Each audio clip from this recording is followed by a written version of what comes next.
eu queria agradecer à equipe do Memorial, que me convidou para fazer essa pequena abordagem sobre a minha vida em relação à fanfarra, ao conhecimento que eu tenho sobre sobre a fanfarra, né? Queria também lembrar que eu tenho que agradecer a meus pais que batalharam por mim, que me ajudaram, me incentivaram e fizeram com que eu estivesse aqui hoje.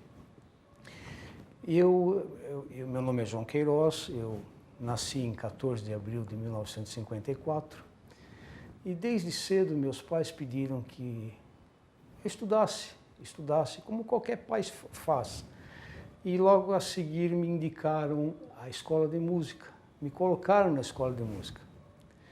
E eu, como grande músico que sou, eu sempre fugi da escola. Realmente eu sempre fugi da escola. Até meus 14 anos. A história é longa, mas eu nunca quis saber de estudar música. Me formei em piano, por insistência dos meus pais, com certeza, né? Me formei em virtuoso de piano e terminei o colegial e entrei na faculdade de administração de empresas. Eu não queria saber de música. Fiz um ano, percebi que a faculdade não era aquilo que eu sonhava. A administração não era. Pensei então, vamos estudar arte. Entrei na faculdade Marcelo Tupinambá e lá eu conheci a professora Maria José Brasileiro do Prado Bom, que me convidou, né, a participar de um programa que ela tinha na Secretaria Municipal de Educação, chamado de Bandas e Fanfarras. Esse setor que ela coordenava era a SUPEME, né, e lá, para alegria minha, eu fui conhecer um pouquinho sobre o que era bandas e fanfarras. Isso nos idos de 1978. Em 79, houve uma série de greves na prefeitura e tudo mais, e eu estava trabalhando numa escola chamada Almeida Júnior. Foi a primeira escola que eu ingressei na prefeitura. E essa escola me convidou para trabalhar como professor de arte, mesmo porque eu já estava na Faculdade de Educação Artística. De imediato aceitei e lá trabalhei até 1986 como professor e instrutor de bandas e fanfarras. Logo que eu cheguei na prefeitura, fui muito bem recebido pela equipe da professora Maria José Brasileiro. Lembro de alguns nomes como Anísio, Derude, Celeste, né? A quem a gente faz menção pelo trabalho que faziam, né? E eu tive muito prazer em conhecer o trabalho que era realizado com bandas e fanfarras, junto às escolas, junto à comunidade, né? E de lá eu vim aprendendo a trabalhar com todos esses elementos da fanfarra. A princípio nós tínhamos a questão da fanfarra simples, que eram módulos com cornetas lisas, né? E eram módulos pré-definidos que iam para as escolas e os instrutores na época trabalhavam nessas unidades escolhidas ou indicadas pela equipe da professora Maria José Brasileiro.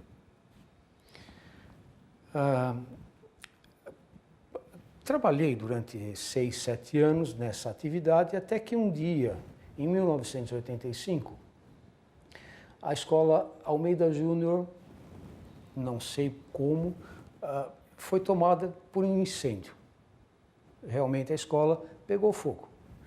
Começamos no final de 85 a trabalhar na EMEI ligada à escola Ângelo Mendes, à escola Almeida Júnior. E o que ocorreu?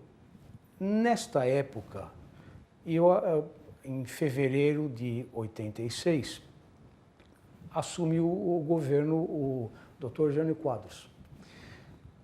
E eu tive que optar por questões de lei, né, entre o cargo de professor de educação artística, que eu tinha no Almeida Júnior, e o cargo de instrutor de fanfarra, que eu tinha na SUPEME com a professora Maria José. Então, o que ocorreu na época? A escola foi reformada e eu optei pelo cargo de professor. Em meados de setembro de 86, o Dr. Paulo Zing foi reinaugurar a escola, né? Porque ela foi reformada e voltamos à atividade normal na escola. E então, nesse dia da inauguração, eu, apesar de não estar mais com a fanfarra, eu preparei a fanfarra, preparei um pequeno teatro falando dos grandes personagens americanos, dos grandes heróis, uma sátira, né, em relação a isto. E apresentei o coral, cantando nacional, cantando algumas músicas alegres. E o Dr. Paulo Zing conversou com a direção da minha escola, a professora Thelma, e perguntou se eu queria trabalhar junto com ele. Isso em meados de setembro de 86. No dia 15 de outubro de 86, eu fui nomeado como coordenador de atividades culturais. A partir daí, eu retornei para a fanfarra, né, já numa visão diferente daquilo que eu trabalhava em campo, na escola. Então, aí já passava por uma fase de observar o que os colegas faziam, como ajudá-los e tudo mais. Foi um período muito rico até aí, né? Porque eu queria, inclusive, relatar que nesse setor que nós trabalhávamos, que era a SUPEME, e que depois passou para a divisão de programas e atividades especiais, né, na sequência, nós fazíamos, esse setor era muito rico na questão musical, na questão de trabalhos extracurriculares. Lá havia xadrez, havia a questão do mamulengo, havia a coordenação da professora Maria José e da equipe, né, com relação a um monte de atividades, como o trabalho coletivo com pessoas com corte e costura. Surgiu posteriormente a oficina que hoje existe ainda, de bandas e fanfarras, né? Então, setor de educação física. Então foi um período muito rico e que eu aprendi muito. E aprendi também uma coisa, que o motivo de nós estarmos lá era a questão da criança. A criança tinha que ser educada, tinha que ser tirada da rua, vamos dizer assim, né? Tá? E que a criança tinha que construir, sonhar, viver também através das atividades especiais. O instrutor de fanfarra era um cargo em comissão, comissão do prefeito, e esse cargo ele tinha um nível técnico, ele não tinha um nível superior. Ele era lotado na SUPEME, no setor musical, que era coordenado pela professora Maria José Brasileiro, e SUPEME significa Superintendência Municipal de Educação. Tá? Posteriormente, o setor cresceu tanto com essas atividades extra, como xadrez, que eu já havia falado, a questão do multimeios em geral, a questão do trabalho com a comunidade, a questão do trabalho do grupo de educação física. Então, saiu do setor musical para uma divisão. Essa divisão, posteriormente, foi chamada de Divisão de Programas e Atividades Especiais, DEPAI. Nela, além dessas atividades, aconteceu também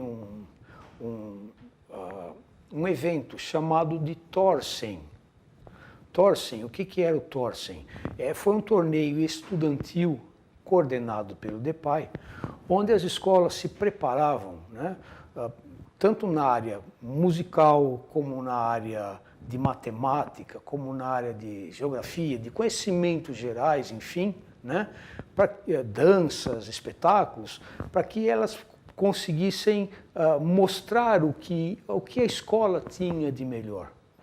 O setor musical, pouquinho antes do Jânio Quadros, foram feitos os 25 anos do ensino municipal. Foi festejados os 25 anos do ensino municipal lá no Ibirapuera. E uma das comprovações de que o trabalho era bem feito, né, inclusive com os assistentes de atividade artística, que eram os ha-ha-has na época, em torno de 300, que atendiam escolas de Planed, na época Planed, primeiro e terceiro ano de EMEI, não é isso? A seguir eles atendiam primordialmente primeiro e segundo ano primário. Então essa era a gama de atendimento dos assistentes de atividades artísticas. Para coordenar esse trabalho, existiam em torno de 50 coordenadores de atividades artísticas na época, não coordenadores de atividades culturais. Era um outro cargo ligado ao setor musical em Supeme. E para completar esse quadro musical, tinha na época 80 cargos de instrutor de banda e fanfarra, que era justamente o cargo técnico lotado em Supeme. Eu cheguei a ficar nesse período da Irundina, trabalhando sob supervisão da administração da Irundina. Então, pouco nós pudemos fazer em relação à banda e fanfarra nesse período, certo? Havia outra chefia, havia outra forma de encarar a banda e fanfarra. Então, o setor ficou muito pequeno. Então, eu queria fazer uma breve correção, né? Que assim que a Irundina entrou, o cargo que continuou, né, em vigor foi o coordenador de atividades culturais. Posteriormente, ele foi extinto no último ano da gestão dela, por volta de setembro, outubro daquele ano, e para substituir este cargo entrou o cargo de ATE. É um cargo também comissionado, né, com DA, enfim, para trabalhar na época nas DREs, né? Já na gestão do Dr. Paulo Maluf, né, eu tive a oportunidade de conhecer o professor Solon Borges dos Reis. Foi realmente que eu assumi a fanfarra, né, como um trabalho efetivo, encampado, para que a gente pudesse trabalhar com a rede como um todo. Nesse período, nós tínhamos em torno de 28, 29 professores de banda de fanfarras efetivos, comissionados, efetivamente trabalhando. Conversando com o professor Solon, ele nos orientou para que aumentasse esse número, né, dos 20 e poucos professores, a que atingíssemos os 100, que era a quantidade máxima que poderíamos ter naquele período. O que ocorreu anteriormente, em administração, inclusive da Irundina, é que o instrutor de banda e fanfarra, ao perder o cargo, né, ao entrar em vacância, teve-se a necessidade de remodelar o setor. Então eu queria citar um nome, o professor Marley Chamorro das Casas, que ele foi um batalhador, né, para que houvesse ele e a professora Heloísa, né, eu não me recordo sobre o nome da Heloísa, que eles lutaram para que esse cargo que estava em extinção de instrutor passasse para professor de banda e fanfarra. Então eles conversaram com o secretário, conversaram com a própria prefeita, eles foram atrás de sindicatos, né, da época. No caso, quem os ajudou muito foi a Aprofem, né?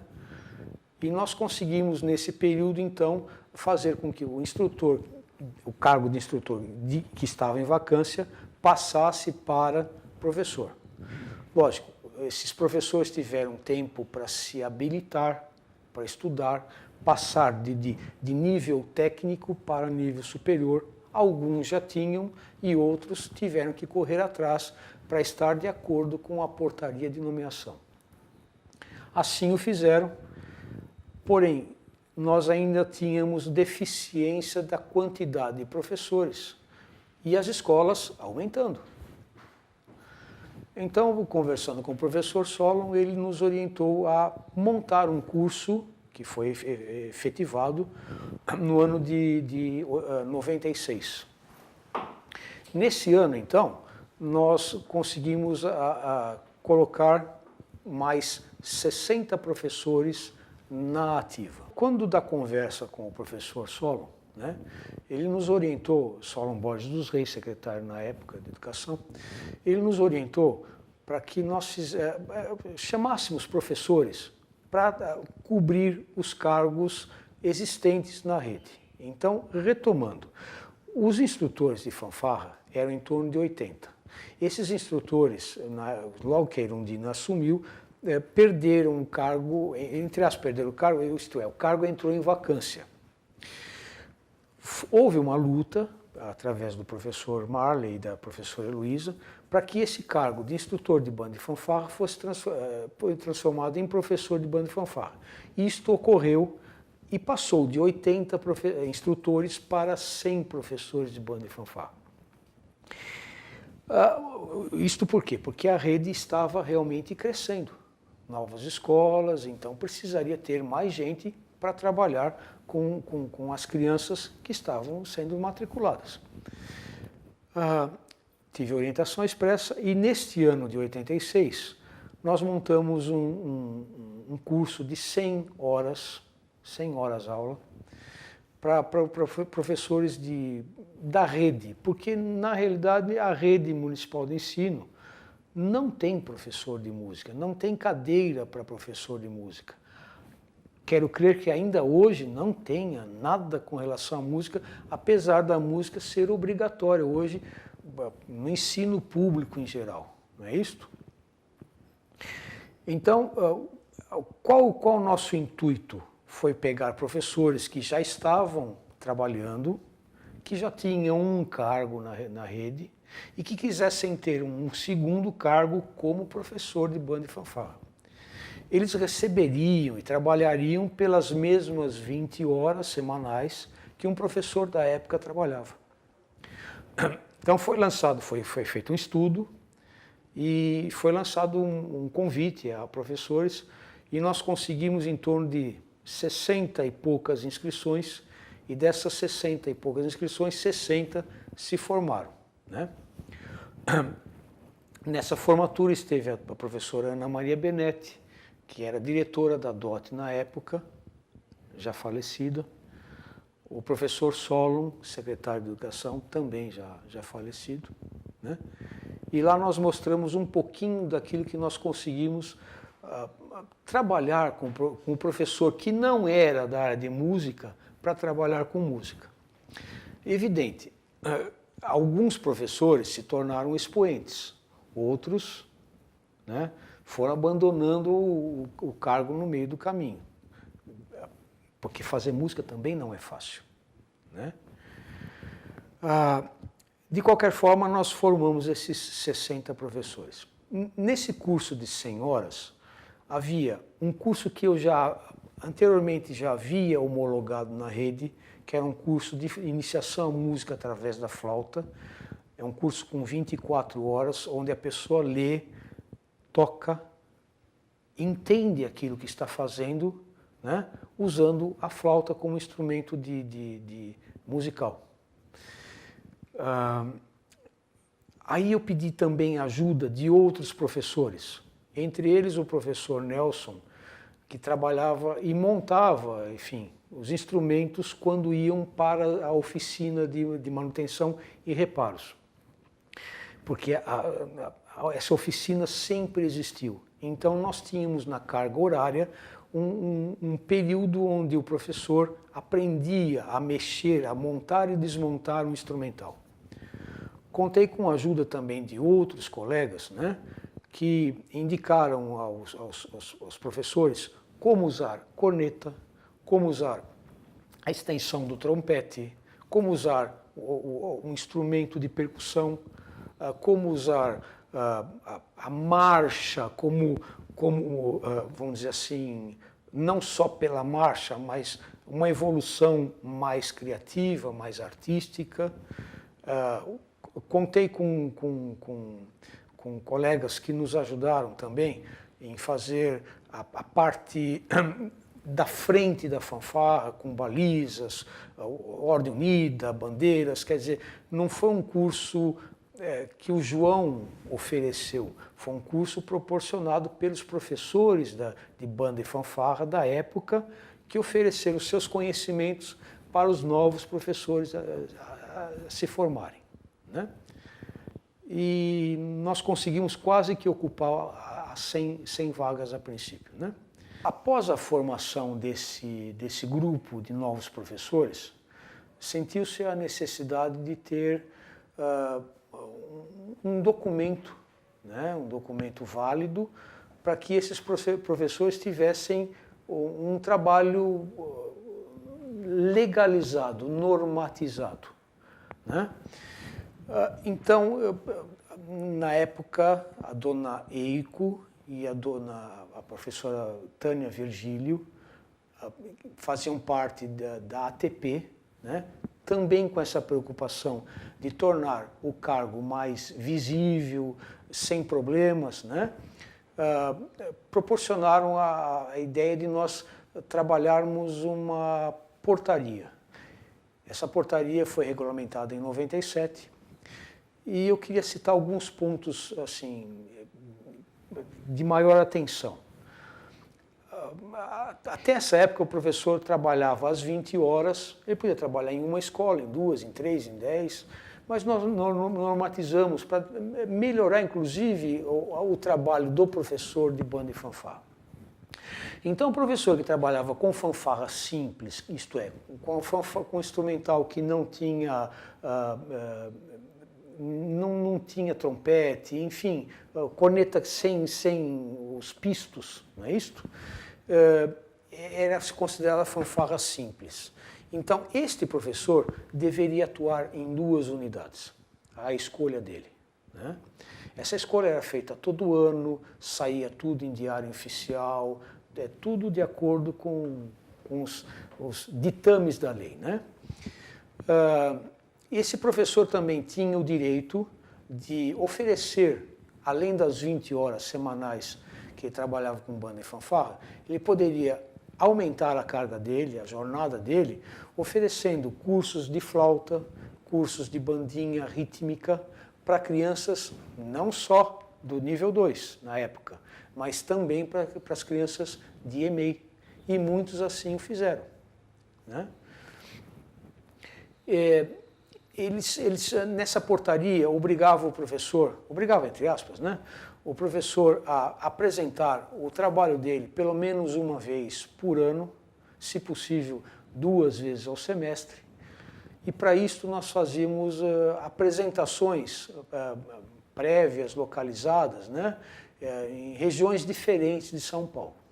Sentiu-se a necessidade, né, de continuar formando o professor de recém-chegado, né? Mesmo que ele já tivesse algum tipo de experiência fora. Então nós propusemos a continuidade dos cursos de flauta, né? Um dos cursos de flauta chamava-se, ou chama-se, né? Iniciação à música através da flauta, que era um curso de 24 horas, né? Com 8 encontros de 3 horas. O pessoal já saía tocando no primeiro encontro. Lógico, não vai tocar grande coisa, mas já saía dedilhando algumas notinhas de músicas já logo no primeiro encontro. Isso facilitava e incentivava os professores a participarem do curso. Esse curso, posteriormente, foi aberto para a rede inteira, né? E nós trabalhamos esse curso até 2011, quando eu me aposentei. Um outro curso que nós oferecemos para os professores de banda e fanfarra é a questão da bandinha rítmica. Nesse período tinha um professor que trabalhava comigo, o professor Fernando Amâncio Casseb, né? Pianista de mão cheia, músico excepcional, né? E ele tinha um curso de bandinha chamado Musicando, destinado aos professores de EMEI, né? Que era a linguagem que ele gostava de trabalhar com a linguagem para professores de EMEI. Então eu, nesse ano de 97, 98, criamos o curso de a bandinha rítmica na EMF. Esse curso, também destinado aos professores de banda e fanfarra, posteriormente foi também oferecido à rede. Nessa portaria de 97, existia também a possibilidade do professor trabalhar com coral. Se ele tivesse alguma aptidão para tal, ele poderia montar coral, tanto na EMEI como na EMF, primeiro e segundo, nível 1 ou nível 2. Pensando nisto, nós criamos então um curso chamado Tocando e Cantando. Esse curso com 40 horas, né, onde o professor, que já tinha participado da flauta, ele poderia tocar a flautinha e cantar algumas músicas acompanhadas pela flauta. Então ele poderia montar um coral na escola, usando as flautas e o canto. Era essa a ideia primordial. E esses professores participaram, uma grande maioria, né? E esse curso também nós continuamos a trabalhar até 2011. Posteriormente, com a necessidade da rede, nós optamos por fazer um curso chamado É Só Cantar, que aí realmente é só cantar. A proposta do coral, né, surgiu desde a época anterior à Erundina, logo que eu entrei como coordenador de atividades culturais. E eu me recordo que na época da Erundina, nós não tínhamos possibilidade de ensaiar em local nenhum. Então nós ensaiávamos com os colegas que queriam participar, meio que escondidos no refeitório da CONAI, do prédio hoje da CONAI, né? Então foi daí que surgiu toda a ideia de se fazer coral, de se fazer novos cursos para a rede, não é isso? E nós os fizemos até 2011, conforme eu falei, né? A questão do trabalho de banda e fanfarra, né, tem que ser visto por vários ângulos. Primeiro, a escola tem que deter o instrumental, tem que ter poder do instrumental. Nenhum instrutor, na época da Maria José Brasileiro, quando surgiu o cargo, e nem o professor de banda e fanfarra, né, pode assumir ou poderia assumir qualquer tipo de trabalho ligado à fanfarra se não houvesse o instrumental para ser trabalhado. Esse é o primeiro ponto. Segundo ponto, o professor, ele não é um professor comum na escola. Ele escolhe a escola no início do ano, né, as escolas vagas, as escolas possíveis de trabalhar, e nela ele se insere como tal, como professor. Ele vai ter uma série de percalços. A questão da aceitação dele como pessoa, a aceitação dele como professor de fanfarra e como instituição fanfarra, como trabalho fanfarra. Que quer queira, quer não queira, a fanfarra chama atenção. Napoleão tinha uma frase que ele dizia o seguinte: me dê um bando de músicos que eu levo o povo ao circo ou à guerra. Ele levou à guerra, né?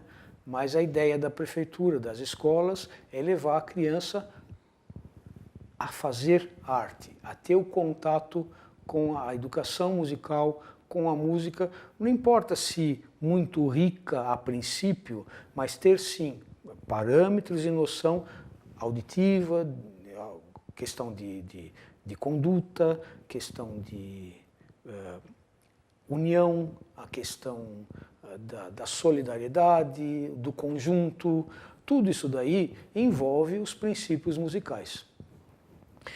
O professor de banda e fanfarra tem que trabalhar todos esses itens, né? Assim como o professor de sala de aula.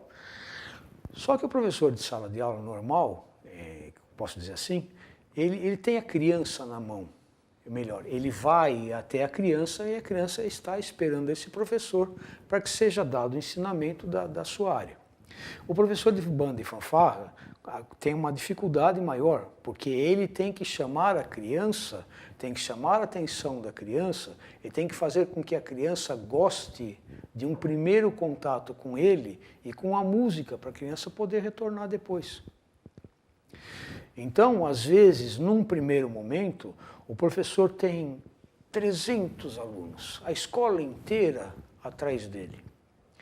E num segundo momento, quando ele começa a trabalhar os conceitos da fanfarra, que é a questão da ordem unida, que é a questão do sopro, que é a questão da ordem, que é a questão do conjunto, que é a questão do deslocamento, né? E muitas dessas crianças, ao ver esses percalços, né, elas desistem, né? Ainda divertidamente não voltam mais. E aí o professor trabalha com aquele minguado número, né, esperando que às vezes a fanfarra ou a banda cresça. Então é um fator de dificuldade para o professor que trabalha. De contrapartida, muitas vezes o professor não tem assim, apoio total dos colegas de trabalho, como professores de sala de aula comum, né? E não tem muitas vezes apoio da direção, apesar da direção dizer, eu quero um instrumental de fanfarra. E muitas vezes porque esse bem já está incorporado à fanfarra, à escola como um todo, e não tem como a direção se desfazer desse bem. E também não pode dizer assim, não, eu tenho bem, mas eu não posso oferecer a vaga para ninguém.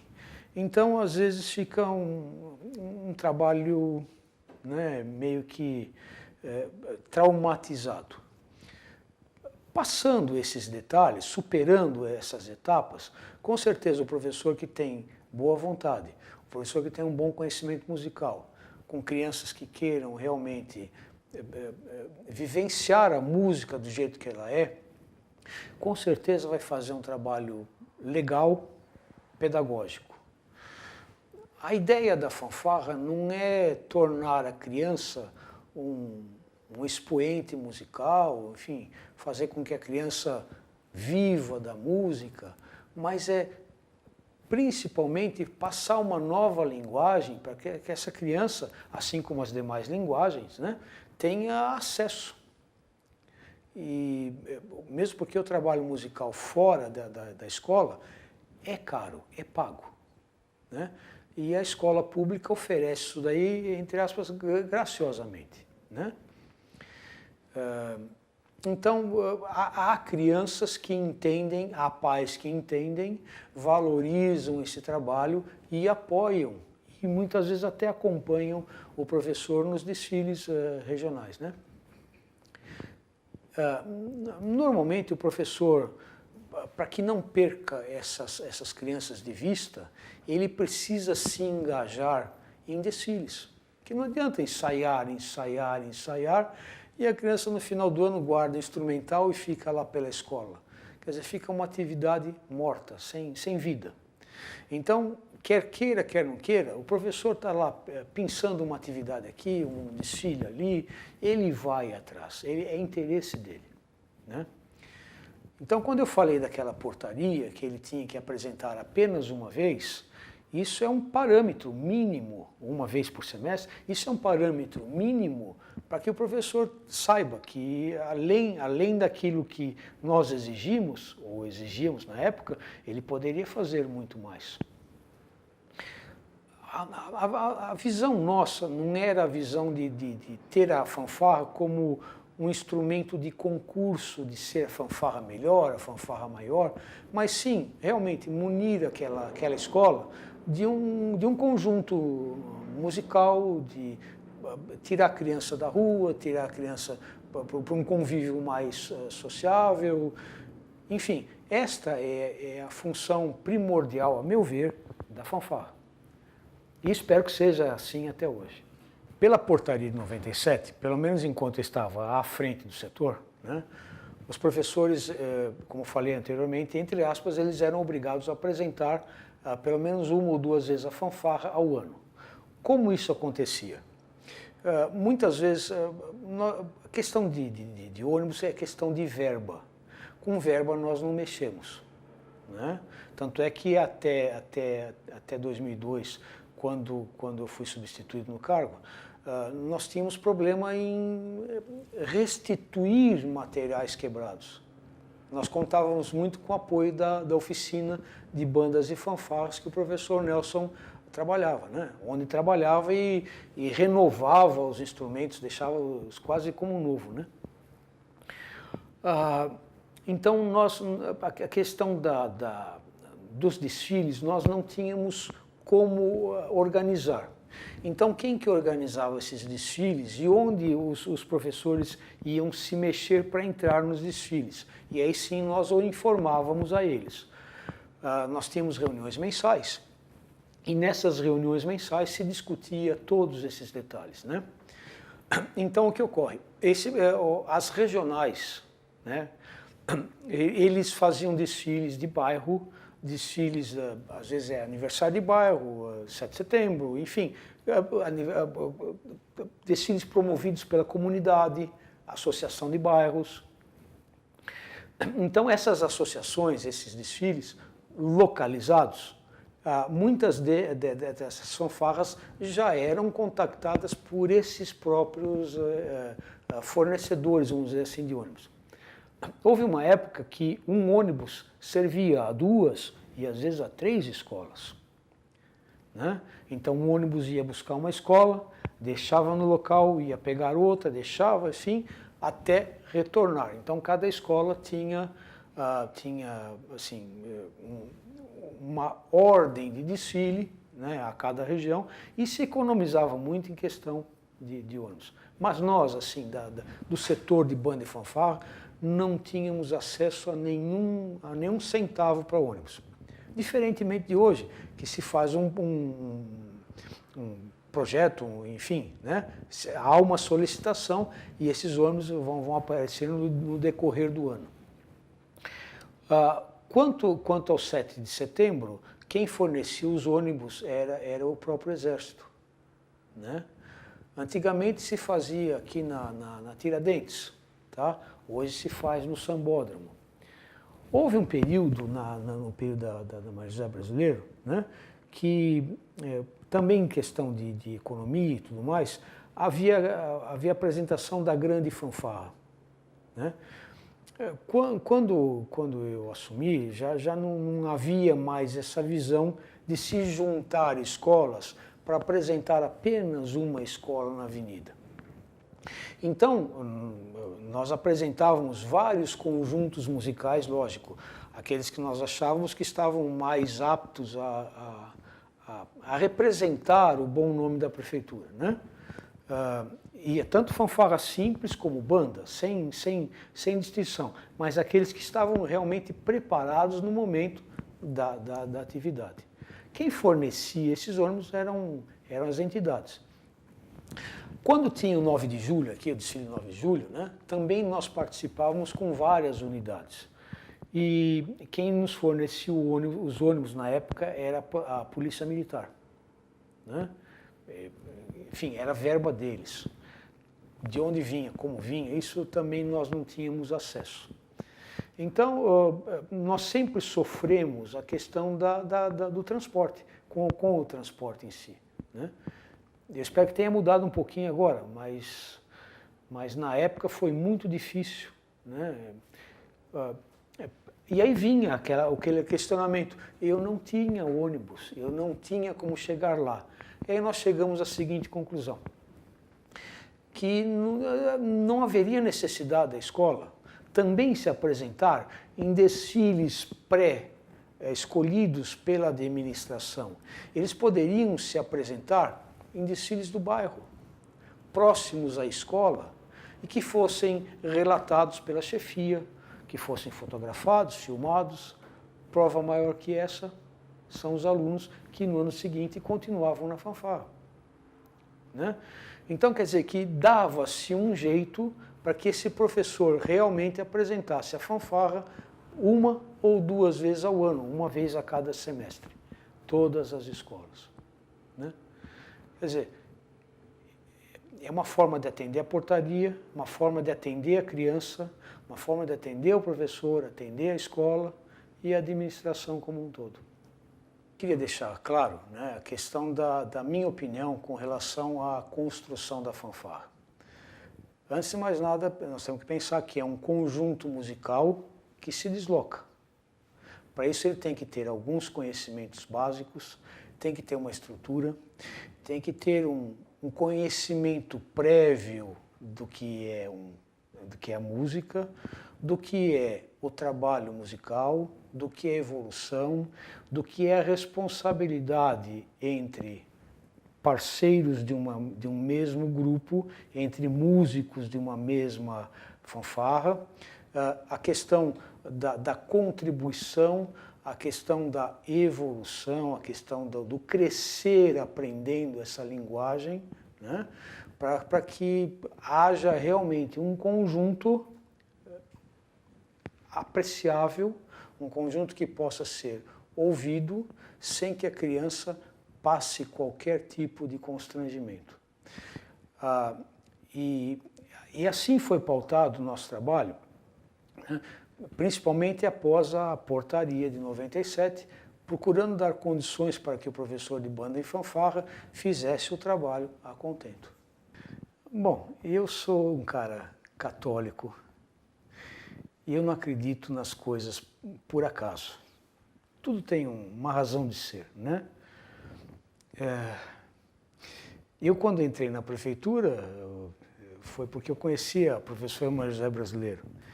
Eu, quando conheci o professor Paulo Zing, foi porque a escola anteriormente havia pegado fogo. Que coisa, né? Então, a vida da gente tem certos caminhos que nós não conseguimos explicar. E nesses caminhos eu conheci muitas pessoas boas, né?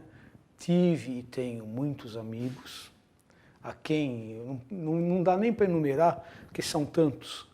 Graças a Deus, eu posso dizer de boca cheia, eu tenho amigos. Me aposentei em 2011 com muita tristeza, deixando amigos lá no casarão, que me queriam bem, que me querem bem, que fazem questão de me receber muito bem, né? E estou tendo novos amigos a partir de agora, não é isso?